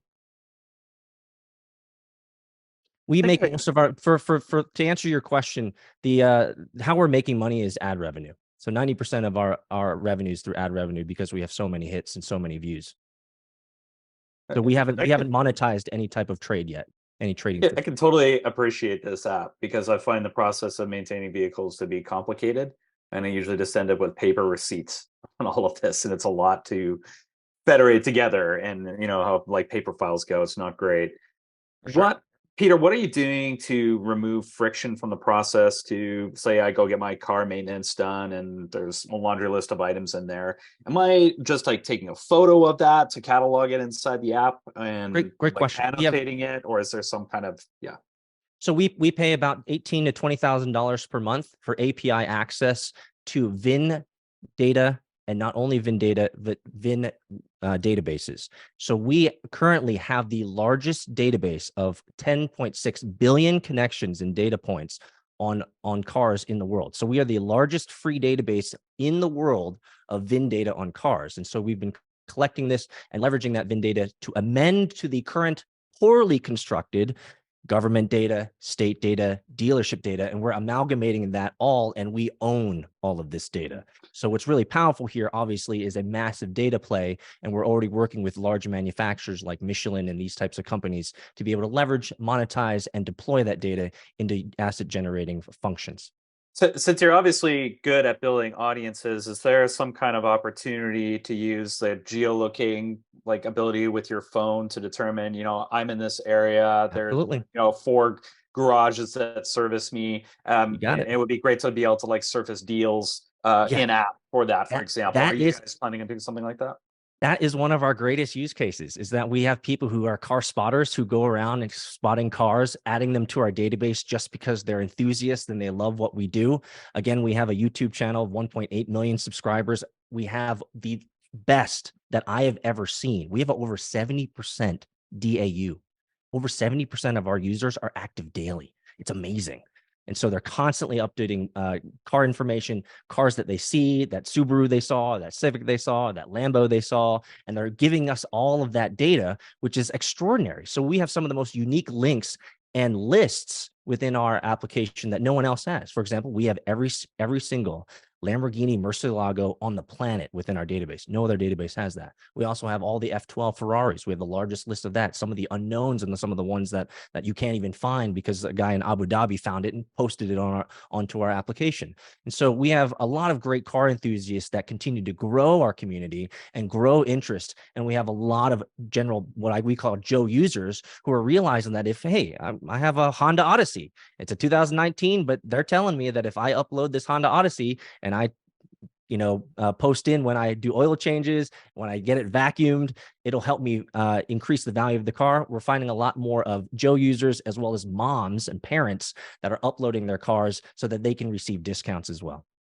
Yeah, and I think and my final thought on that would be, it'd be also interesting from a big data play to know, perhaps I'm planning on selling my vehicle. It would be interesting to know what bonifications might give me the best bang for my buck. And if you have access to all this database and okay, well, I put new pipes on this thing, it's going to be able to increase the retail 10%, just using a dumb example. But that would be an interesting thing that you could surface to users as well for value, I think. Have you thought of anything along those lines? Just out of curiosity. Almost everything that you guys have brought up is on our roadmap. So we want to become the gravitational center for the automotive world. We consider ourselves a Web3 ecosystem. So as you can probably imagine, what is part and parcel with the Web3 ecosystem is putting all of this on the blockchain. So not only do we have the largest database of VIN data on the planet, but once we put this on a blockchain, we will be the most immutable database on the planet.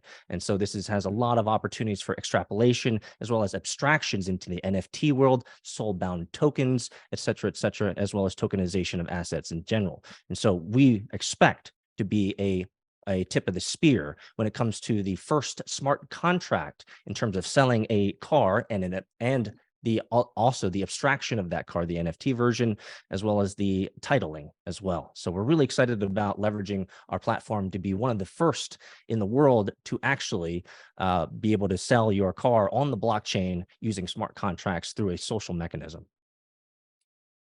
Peter, this is Jordan. You're a tough customer. I'm an experienced operator. I've been doing this a while. Let me finish. Just give me a minute. It won't take long. I'm interested. I want to bite. Experienced operator or not, it's great. Like what you're doing. It makes a lot of sense to me.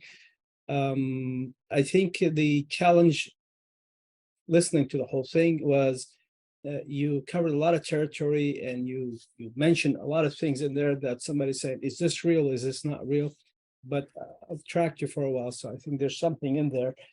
The potential is massive. If you're listening, the second most expensive item the American invests in after a house is a car. You got it. The average is $13,000 per year for the enthusiast and $1,270 per regular user.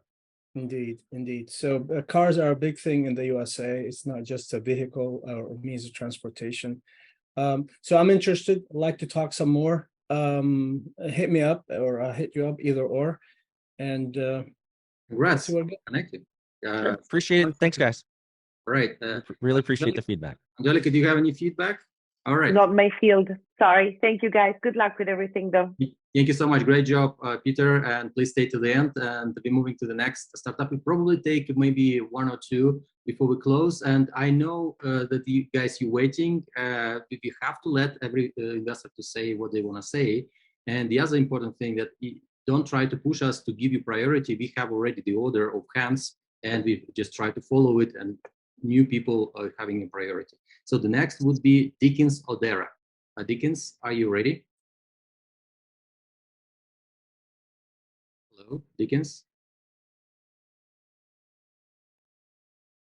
Dickens Odera, last chance. Please turn on your mic if you don't.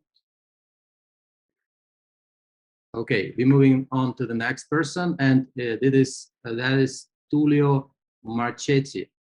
Tullio, you ready? Yep. Okay, you got 2 minutes, go for it. All right. So my name is Tullio Marchetti. I'm the Investor Relations Associate for US Air Supply.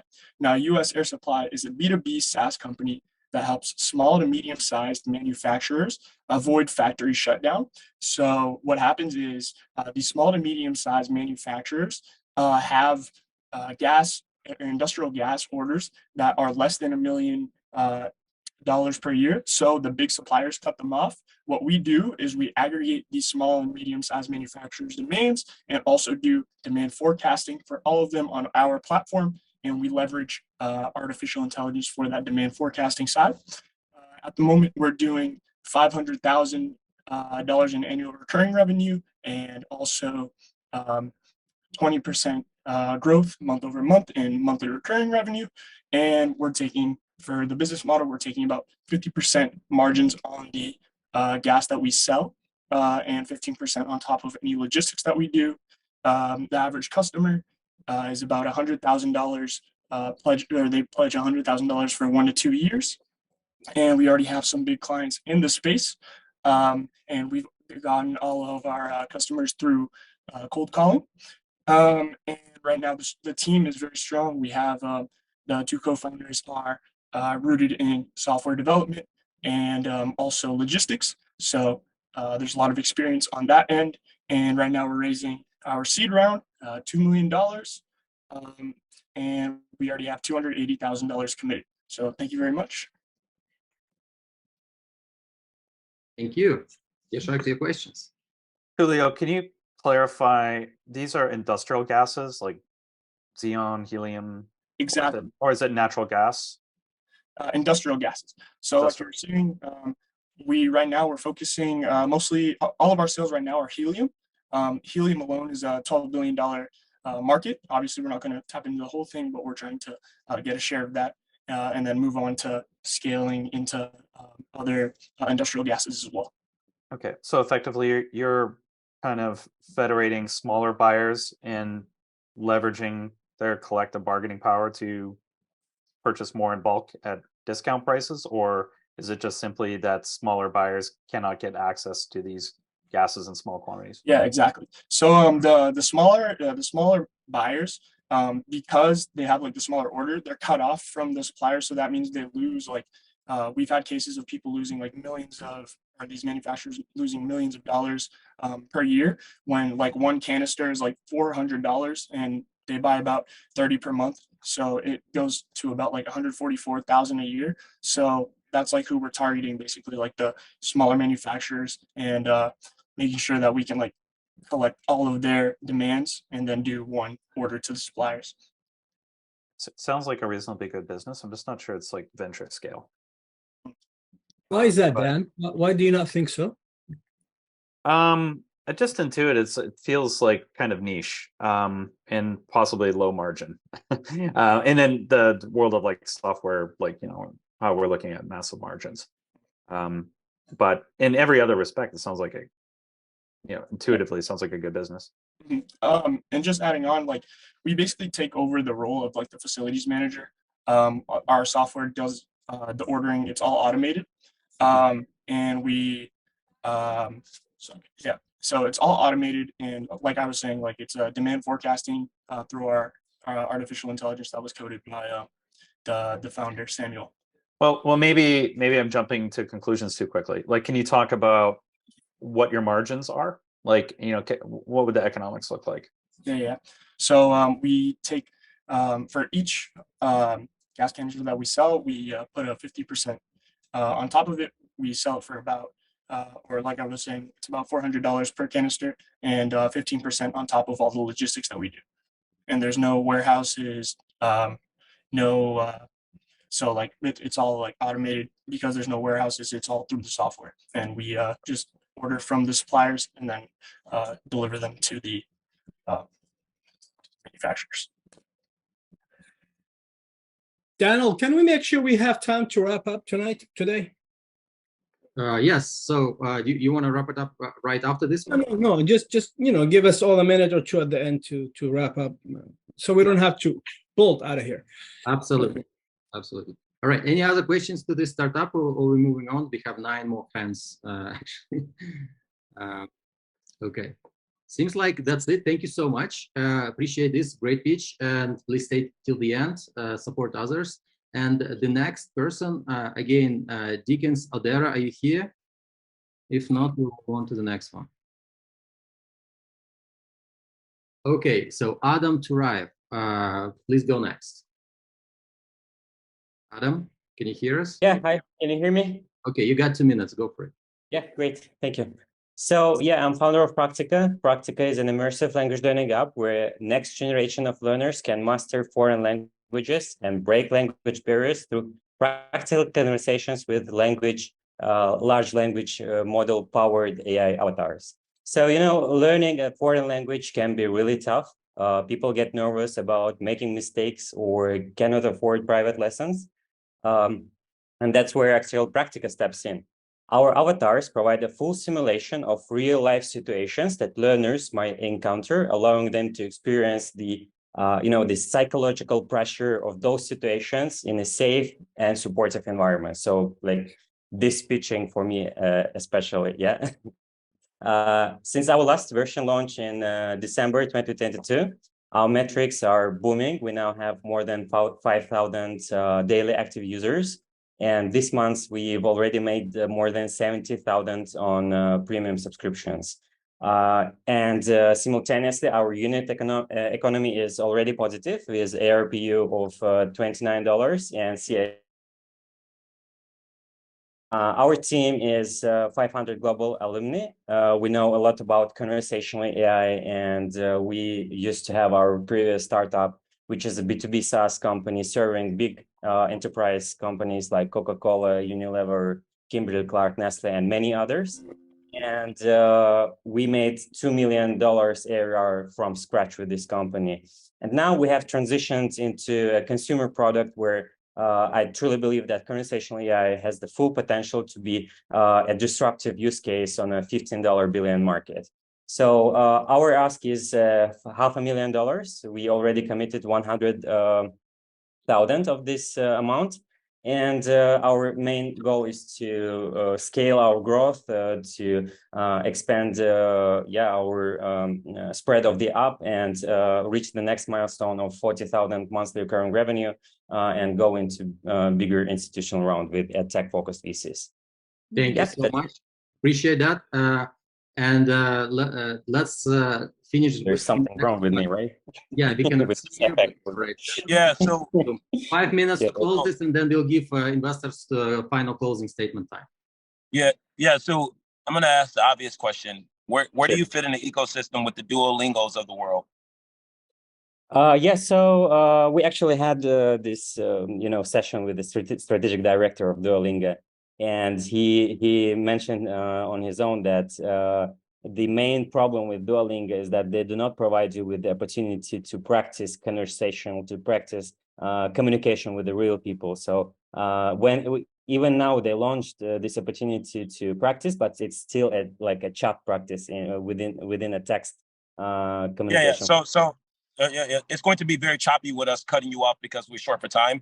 So my household, myself, my wife, our 7 kids, we have a bilingual household, multilingual household, actually. And how I learned different languages was through Dr. Pimsleur and Dr. Michel. And some people learn it through Rosetta Stone. So I suppose my question is still the same, but I guess I want you to answer it from a software perspective. When I go inside of your app, how is my experience going to be different from the other apps and how I learn how to speak a language in addition to me watching YouTube videos? So yeah, it will be a pretty similar experience of an online tutorship. So it's pretty similar. You have the same feedback as from online tutor. You have the same opportunity to discuss any topic with this online tutor and get feedback on your grammar, vocabulary, and overall conversational skill. So this is my wife's, her lane. I wanted to know to connect us so I can connect you with my wife because I have so many other questions, but we just don't have enough time here. But we're definitely going to get connected with you. Okay, congrats. One shark is in. Let's see what about the rest of the sharks. Actually, Daniel, I think I'd like to be connected as well. I think it's worth carrying on the conversation. Fantastic. Who else? It's interesting what you're doing. You're a little bit out of our scope because we are a B2B SaaS focused fund, but maybe sometime down the road, you guys will be figuring out your business modeling. We already, I'm sorry to interrupt, but we have already 2 partnerships with one, with Express Publishing from UK. They bought our licenses for $15,000. And we have a second contract in process. Yeah. Okay. Yeah, we can connect and see what you guys have under the hood. To check out your business model, your monetization. Congrats. I'll add myself to that list as well. I think it's interesting. It is a crowded marketplace with language learning, but I think you guys are doing something novel here. So to get to jackpot, we have come on, Jordan. Jordan, make everybody get in. Everybody's in. Come on, Jordan. Jackpot, you just one left. Come on, Jordan. I'm good. I'm good. I'm good. Spoiler. What a spoiler. I'm good. I'm good. I can't compete. There's just too much blood in the waters. Fantastic. Thank you so much. Thank you so much. Yeah, great job. And this is the time we close this session today. So dear investors, this is your final statement time where you give your final words of wisdom. You did it already before, so you know what to say. Based on what you have in your heart, your final recommendations, wherever you want to share. And I know that maybe some of you have some other announcement to make. This is the chance as well. And Zamir told me that he has to jump off in 5 minutes, so please go first. All right. Yeah, thank you. Interesting projects, different spheres as usual. Very international. So I'm glad to be part of the Shark Tank and talk to the founders. Similar advice that I gave before. Try to do your homework. Whenever you come on these pitches, check out the investors. Look what their focus is. What kind of startups they've been investing in before. And see if you fit in and who is the person that you will be targeting, because not everybody, fits the profile, but you might be wanting to target somebody specific. And of course, prepare a little better, learn about your competitors. This is something that mostly nobody touched upon, how you're going to win, because some of these markets are pretty crowded and we want to know why your team, why your product is going to be number one and why we should bet on you as the champion. Thank you. Thank you, Zamir. Appreciate that. Zamir was usually closing as the final statement. Today, he's the first. Duránd, do you want to go next? Oh, by the way, so just a second, Duránd. Zamir, you had an announcement you asked me about. You had an announcement, Zamir? Yes, okay, that's right. Thanks. So besides investing in startups, we also try to support those who relocate to the United States. And we have a soft landing program that we've completed the first batch recently. And May 3rd is the demo day for the soft landing program. So I'm inviting everybody, especially investors, to come and look at the 12 amazing startups that have been in the program. I'm going to send the link into the chat, RSVP, and welcome and see you May 3rd. So soft landing program of Vibranium. Sounds exciting. Jordan? Is this in San Fran or it's online? Online. This is online. This is going to be Zoom because most of the founders are scattered around the globe. Yeah.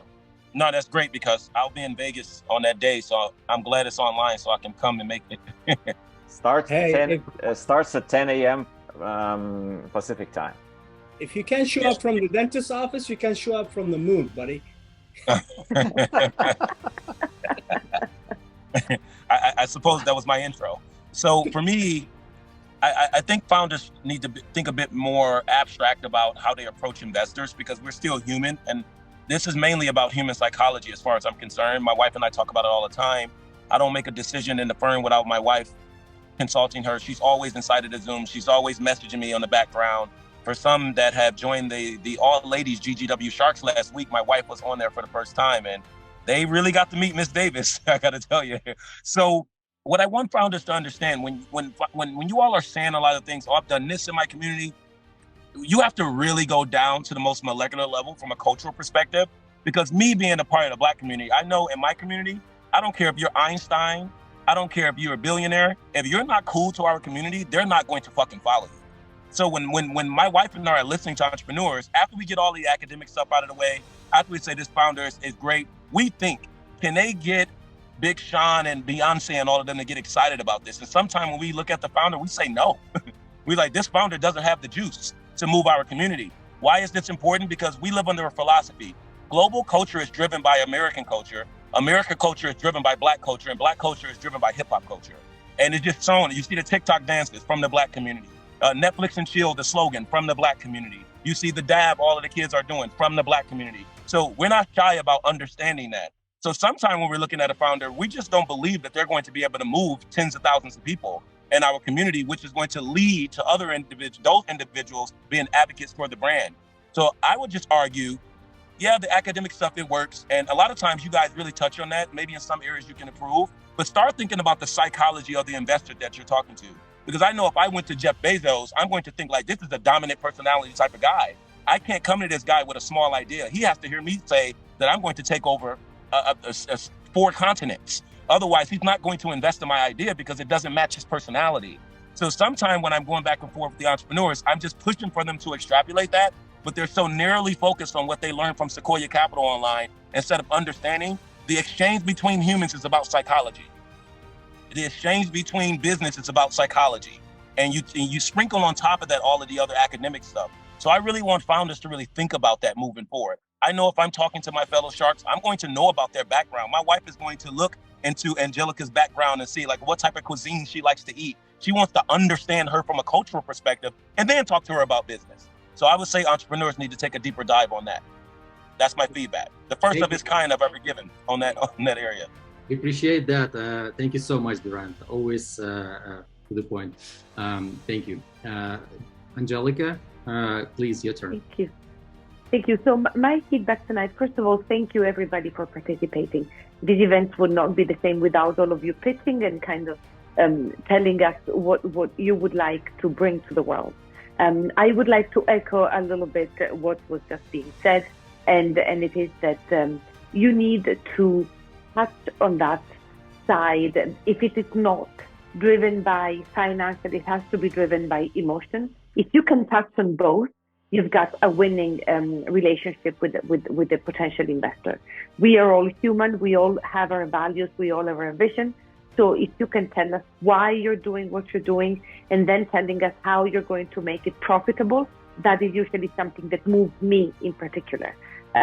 So I am looking forward to everybody being here the next time I am able to join. But please do think about the fact that when you're asking for an investor to invest, is almost as if you're getting not married but engaged. So do know the other person and see if you find the right fit, because it is going to be really painful to separate after that first yes. Thank you, Angelica. Great feedback. Appreciate that. So this is an investor from Switzerland giving you words of wisdom. That's amazing. And so let's move on. And Jordan, your turn. Oh, thank you all.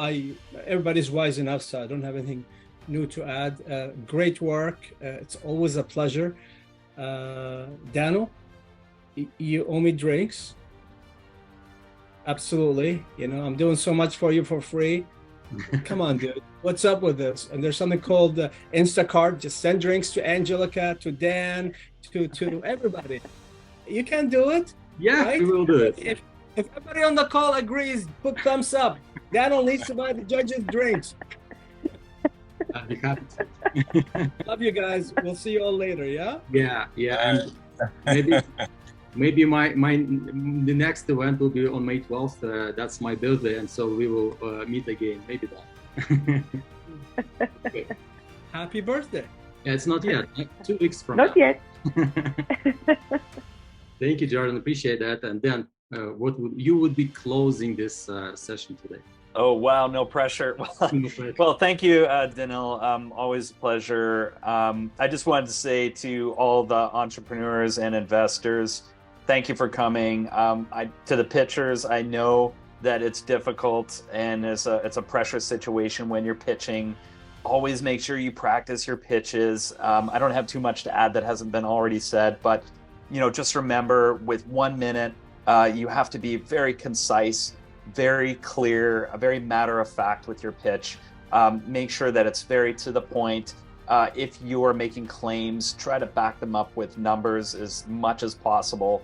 It's just a lot more impactful. Talk about what is unique and special about your solution, because just about everything has already been done. And so, especially when it comes to venture, they're looking for things that kind of break the rules, whether that's a business model or super innovative products. So make it really clear about what is different. Otherwise, yeah, thank you very much. And good luck to all the entrepreneurs out there. Hey, Danil, really quick before Dan and Angelica and Jordan depart. So in September, we're hosting our Yummylicious Week LA. We've solidified the final dates. So it's going to be in September from the 11th until the 17th. 2 of those days, we're hosting what we call Taste Tech Summit. I want a lot of my investor buddies to come out. I'm doing some panels with investors. We're giving away $500,000, my wife and I, from our VC firm. We're doing a really big pitch competition. So this is also to a lot of the entrepreneurs that reach out to me. Maybe I don't get to invest in your company as fast as you would want, but we're definitely doing a competition where you had the opportunity to come and win some money. I'm going to be... It's September 11th through the 17th. September 11th through the 17th. We're going to be in California in September 11th through the 17th, and we can drive together. Yeah, so we're going to accommodate all the investors. So I'll send direct information to you all. So once you all confirm that you're coming, we're going to have a package accommodation for you for that entire week, at least for the days you can actually stay. It's going to be super fun. We have some really cool sponsors on board. I'll be releasing more information as time progresses. Will Beyonce be there? Great, thank you. We're working on. Hey, listen, no, Jordan, we're actually working on that. So our last day is we're calling it the Taste Dinner. It's the actual official app launch party for our platform at a Malibu mansion. So we're actually working on that. It's ironic you said it. Guys, check it out. Exciting. I'm in. And the notion of she being there, I'm in, buddy. Maybe I'll be a good time. I'll be there too. Thanks for the invite, Duránd. That sounds Thank great. you so much. I'll keep you all updated. I'll send it to you guys directly. So the final things I would like to say to you all. So first of all, it's important, please share your feedback and sign up to the next event. So we will skip 1 week so my team can a little bit relax, because they are like, I'm really tough on them, so they sometimes struggle. But let's make it on my birthday on May 12th. It's Friday, and it's going to be a fun event. I hope to see you all. Please RSVP right in here. And final thing that I think we nailed it again. It's over 2,200 people joined so far, and we had over 150 matches with investors. Even today is about 10 or 15 matches we've received with investors, and we'll follow with introductions right after. To make it even more efficient, please sign up and create your startup profile on our matching app that I also posted a link. So this app will help you to reach even more investors. It will be pitching on your behalf while you eat, sleep, or do your business. So the app gets automated pitching for you, and so you can meet with real investors who are interested. On that, thank you all for participating today. Dear investors, thank you for your great feedback and being our sharks. And see you next event on May 12th. Take care, everyone. Take care. Bye-bye. Bye.